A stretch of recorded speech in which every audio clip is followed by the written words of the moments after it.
કપડાં વેચવા માટે. એટલે મારા ઘણા બધા મિત્રો એમ કે તું ભાઈ રોડ ઉપર આવી રીતે કપડાં લઈને વેચે, સેલ કાઢે 200 ના શર્ટ એક વેચે કે તું, તો તારી ક્રેડિટ ડાઉન થતી હોય એવું તને નથી લાગતું? મેં કીધું ભાઈ ક્રેડિટ ડાઉન થતી હોય કે ન થતી હોય એનાથી કોઈ મને મતલબ નથી, કારણ કે હું ઘરમાં પડ્યો રહું, એસીમાં બેહી રહું તો મારી કદાચ ક્રેડિટ મેન્ટેન રહે તો ક્રેડિટ વધતી હોય. એ ક્રેડિટ લઈને હું ગાડીના શોરૂમમાં જઈશ તો મને કોઈ ગાડી નહીં આપે. હું બૂટ લેવા જઈશ તો એ ક્રેડિટથી મને કોઈ બૂટ નહીં આપે. અને આ ધંધામાં મને કંઈ ખબર પડતી નથી.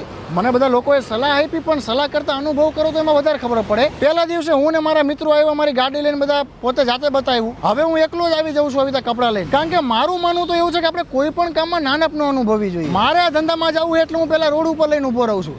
મને આ ધંધામાં મજા આવી તો દુકાને કરીશ. અને મારું સૂત્ર છે કે હું ભલો ને મારી દુકાન ભલી. એટલે અત્યારે તો મારી દુકાન 8 લાખની છે ભાઈ. એટલે 8 લાખની દુકાનમાં કપડાં લઈને આવું. ઘણા બધા લોકો એવું વિચારતા હોય કે આપણે આ કામ કરતા હારા લાગશું કે નહીં હારા લાગવી, એવું બહુ ન વિચારવું એમ. એટલે ક્યારે પણ કોઈ પણ કામમાં નાનપ ન અનુભવી. બસ એ જ ઉદ્દેશ્ય છે આ વિડીયોનો. Thank you so much.